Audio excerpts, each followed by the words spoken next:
So ayan po, nandito kami ngayon sa pinakadulong lugar ng Oriental Mindoro. At kararating lang namin ngayon. Yan yung aming sinakyan. Ayan. So nandito tayo ngayon dahil nagtataka kami. Dahil sa pinakadulo po ng lugar na ito ay mayroon pa palang bahay. So may nag-iisang bahay sa pinakadulong lugar ng Oriental Mindoro. At dito rin po makikita ang sinasabi nilang Kurunang Hari. So titingnan natin, hanapin natin yung sinasabi nilang Kurunang Hari. Ayon po sa mga kwento-kwento, ang lugar na to ay dito dinadagsa dati yung mga bangkay na galing sa Romblon, Marinduque, Antique tuwing may bagyo. At sabi dito na daw po nililibing kapag hindi na nakuha ng mga kamag-anak dahil ang lugar na ito ay napakalayo sa Kabiasnan. Pero ngayon po ay bibihira na po yung ganong pagkakataon. So mayroon pong bahay doon. Sila lang po ang nag-iisang bahay dito. Mayroon din silang mga bangka. Kaya parang nakaka-amaze lang dahil napakalayo sa Kabiasnan. So mayroong pangpang.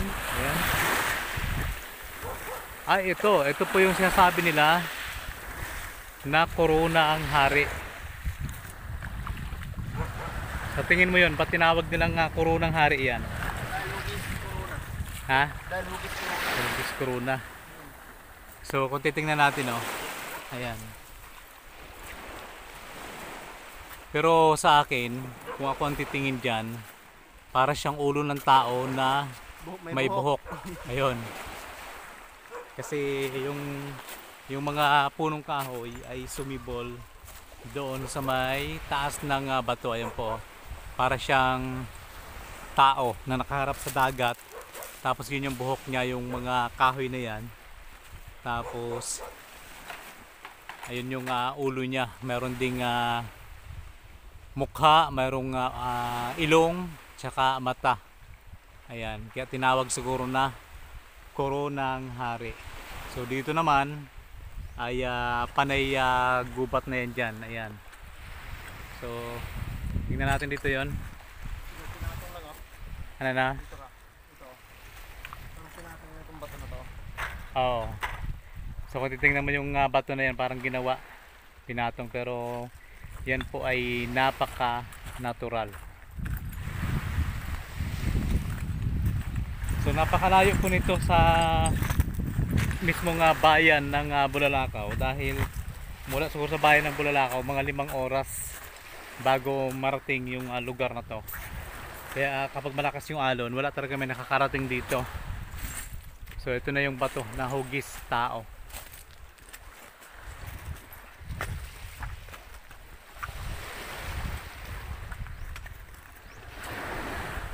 Ayan, pag dito ka parang wala, pero pag naka side view, hugis tao po siya. Ha?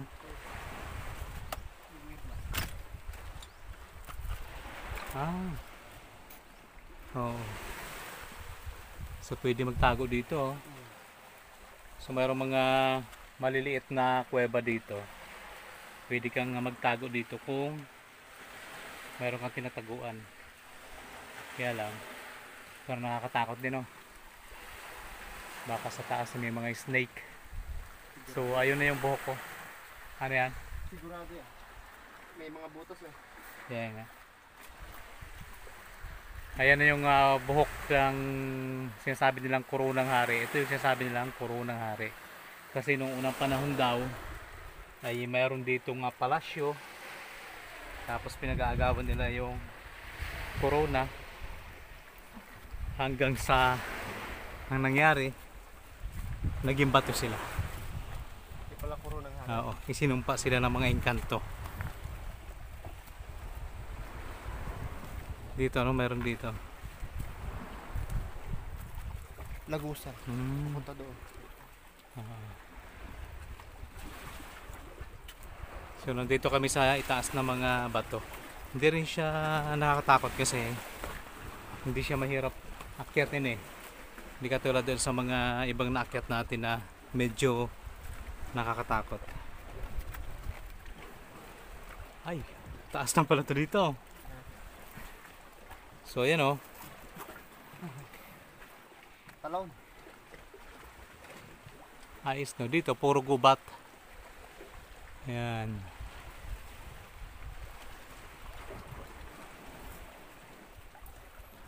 Ang linaw ng tubig dagat no. Ano yan? May yung ed pa dito. Ha? Yung ed. Dami Oo. yung ed dito, no? Kaya kayang bumaba.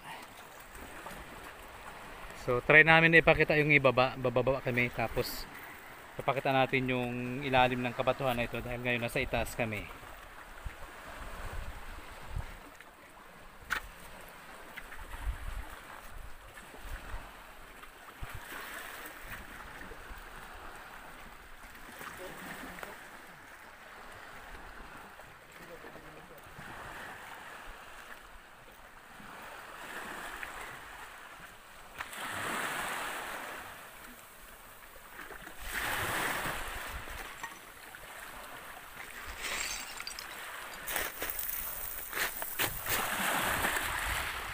Ano yan?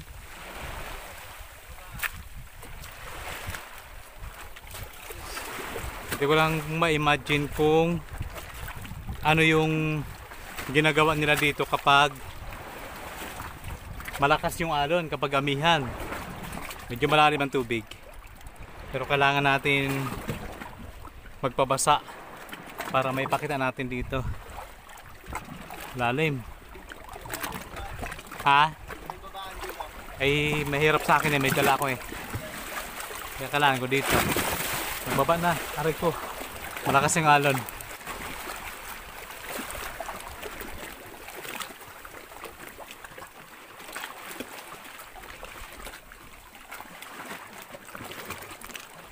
Ayun na yung butas pala.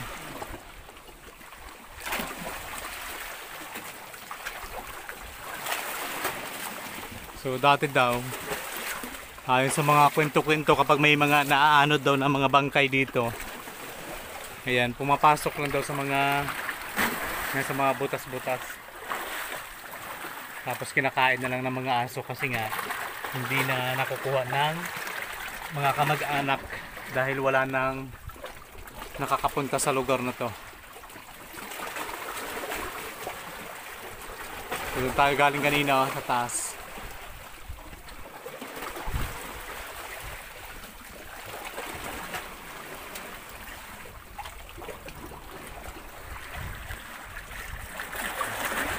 Ito din oh. Sobrang linaw ng tubig dagat. Ang sarap magmuni-muni. Ang sarap magmuni-muni. Habang nakatingin sa magandang tanawin.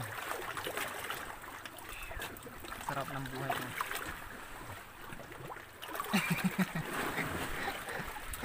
Tara na. Doon tayo.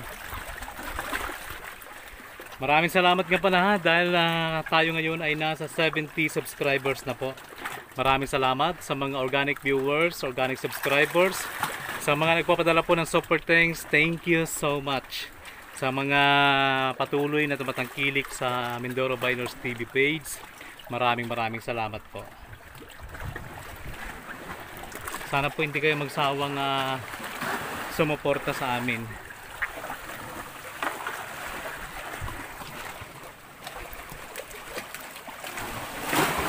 So yun lang.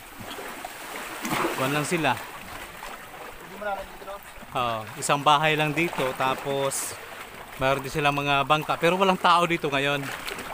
Baka nasa bundok siguro. Isang bahay lang. Tapos pag ang mahirap lang dito kung yung tubig, no? Malayong igiban.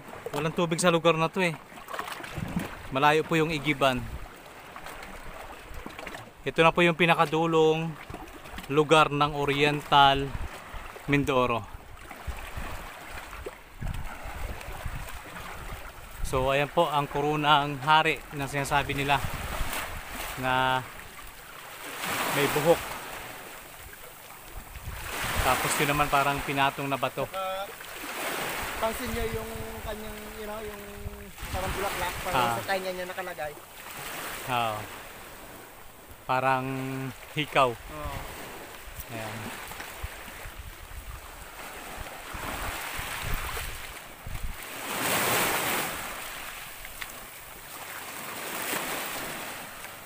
Sarap maligo. Malinaw yung tubig dagat.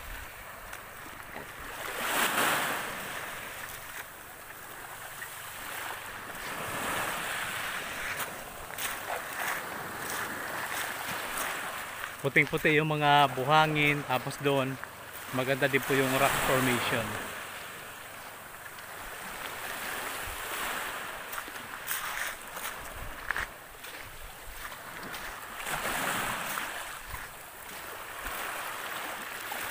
Mainit lang, no? Oo.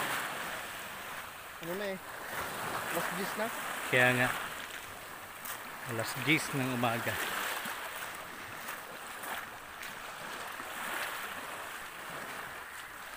Tingnan na natin saglit dito. Kahit dito, yung mga rock formation, maganda din.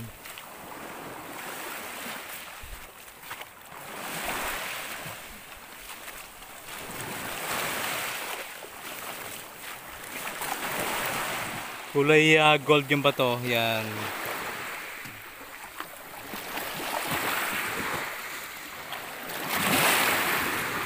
Astig ng bato, kulay gold.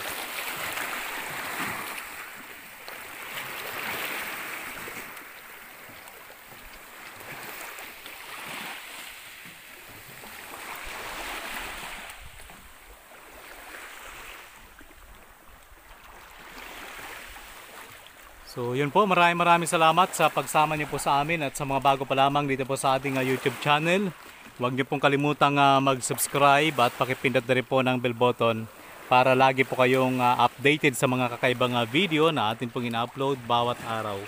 So muli maraming salamat and God bless. bye bye guys!